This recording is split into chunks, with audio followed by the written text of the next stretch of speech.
proclamação do Evangelho de Jesus Cristo segundo Mateus. Glória a vós, Senhor. Jacó gerou José, esposo de Maria, do qual nasceu Jesus, chamado o Cristo.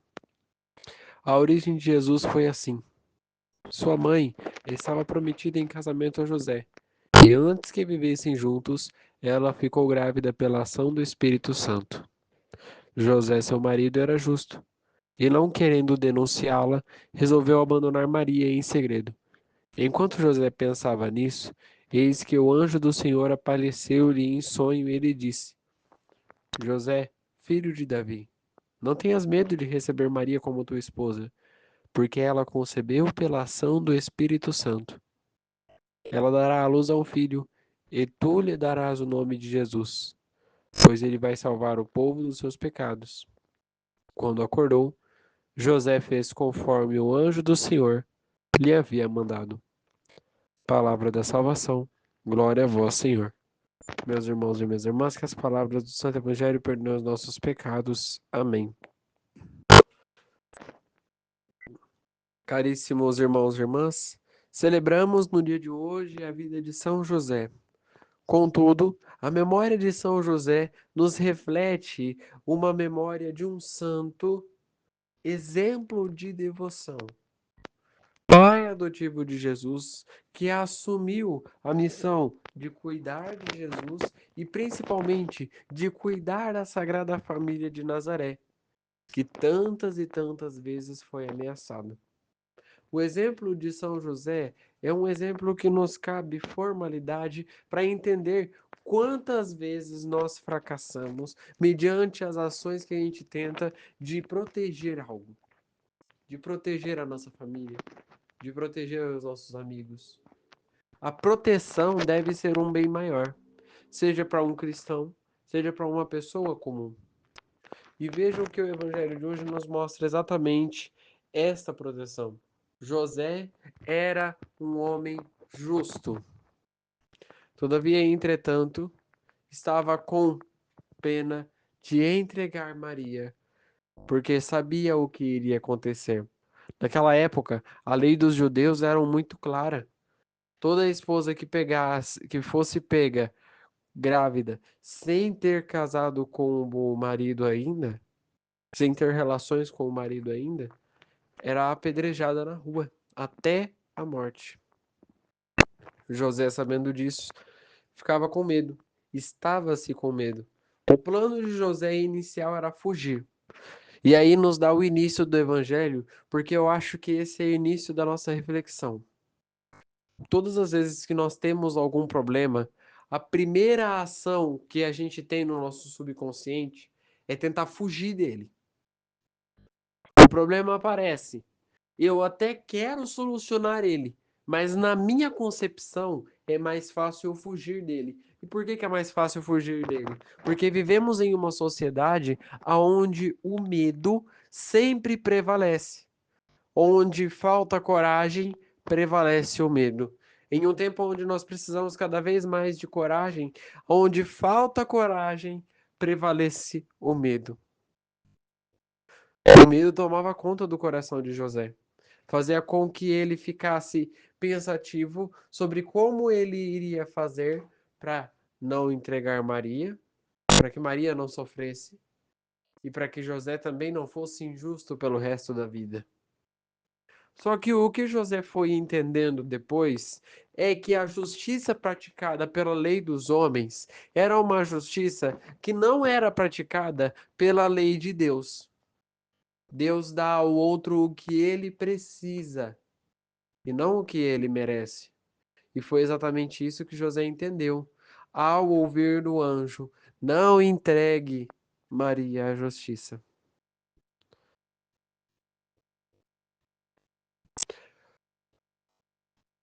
O não tenhas medo, que aparece no evangelho de hoje, já apareceu trocentas vezes na Bíblia. Se a gente for folhear a Bíblia, já apareceu várias e várias e várias e várias vezes essa mesma frase: não tenhais medo. Por que não tenhais medo? Porque Deus dá ênfase para a nossa vida. Se eu sou um católico, mas eu não sei ter coragem para realizar o impossível, e aí eu volto lá no início, aonde falta coragem, o medo prevalece.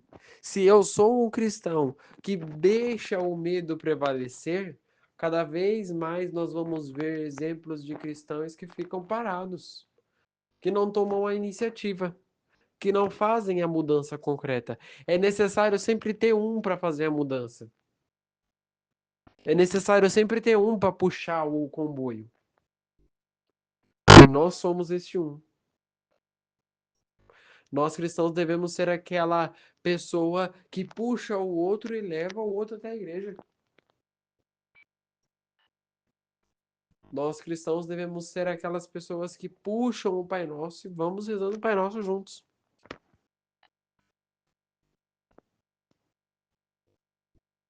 Um cristão fervoroso não tem medo, em hipótese alguma, quando está com Jesus. Aquele cristão que é fervoroso não tem medo, em hipótese alguma, porque tem a ciência de que está com Jesus. E aí José reconheceu que ele não precisava ter medo. Ele não precisava simplesmente estar com medo, porque o medo diminuía. Ele precisava estar com Deus. E através de Deus, o milagre iria acontecer. O milagre esse quer acontecer na sua vida também. Mas para que o milagre aconteça na sua vida, para que o milagre aconteça na minha vida, eu preciso deixar que Deus cuide da minha vida. Vou na missa todo domingo. Estou indo na missa os 3 dias. E hoje eu estou indo na missa no dia de São José. Mas nada mudou no meu coração. Pode se confessar. Tem algo de errado.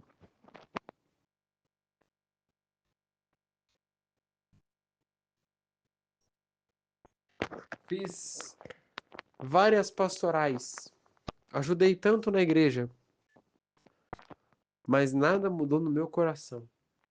Muito pelo contrário, piorou. Esse vai piorar. Tem algo de errado. Porque quando o nosso coração está machucado, eu faço aquela reflexão que eu já fiz essa semana. Eu não lembro se foi na terça-feira. Quando o nosso coração está machucado, ele é como se fosse um metal na ferrugem. Ele vai se decompondo cada vez mais.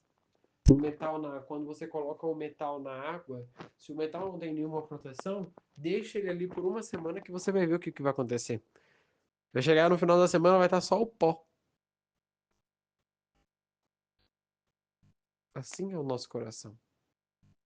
Se nós não tomamos conta, se nós não conseguimos cuidar deste coração que Deus deu para a nossa vida, que Deus colocou no nosso interior, se eu não sei cuidar deste coração, meu coração vai apodrecendo. À medida em que ele vai apodrecendo, eu já não vou tendo mais vontade para fazer nada. Eu já não vou tendo mais vontade para mudar nada na minha vida. Eis que estamos no tempo da mudança. Entramos na quaresma e entramos num tempo de preparação. Qual é a preparação que nós estamos tendo? Olha, nós vamos para Páscoa. Páscoa significa o quê? Ressurreição. Ressurreição de quem? De Cristo? Mas espera aí, esse daí já ressuscitou.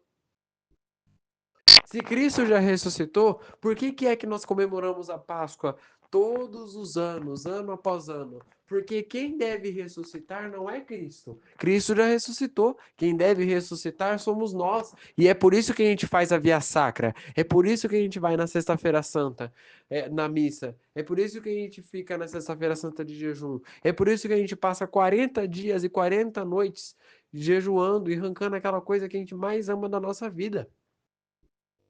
Eu tô 40 dias sem tomar leite, vocês não têm noção de como tá difícil. Mas é a penitência que nós precisamos praticar. É a penitência que nós precisamos praticar. Porque quando nós chegarmos na Páscoa, quem vai renascer não é Cristo. Este já renasceu. Nós vamos celebrar a vida e a morte e a ressurreição de Cristo. E também nós vamos renovar o nosso interior, renovar o nosso ser. Nossa alma precisa estar limpa. A exemplo de José, um coração limpo é um coração justo, que pratica a justiça acima de tudo, que coloca a justiça acima de tudo e de todos, e que pratica a justiça que Deus quer que seja praticada, não que os homens querem.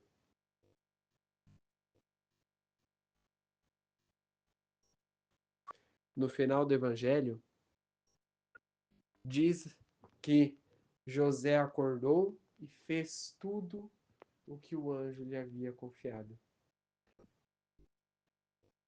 Esse é o último versículo do evangelho.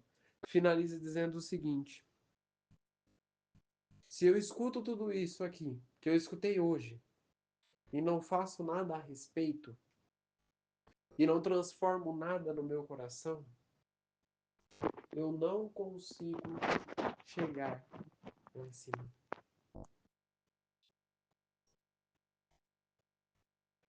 Mas para transformar no meu coração é necessário fazer agora. É necessário praticar neste momento. Então que nós saibamos, a exemplo de São José, viver intensamente uma vida justa para Deus, uma vida santa para Deus, uma vida de doação, de devoção, de fé, e que Ele nos abençoe hoje e sempre. Rezemos juntos. Pai nosso, que estais nos céus, santificado seja o vosso nome. Venha a nós o vosso reino, seja feita a vossa vontade, assim na terra como no céu. O pão nosso de cada dia nos dai hoje. Perdoai as nossas ofensas, assim como nós perdoamos a quem nos tem ofendido. E não nos deixeis cair em tentação, mas livrai-nos do mal. Amém. Que no dia de hoje fique na paz e na alegria de Deus.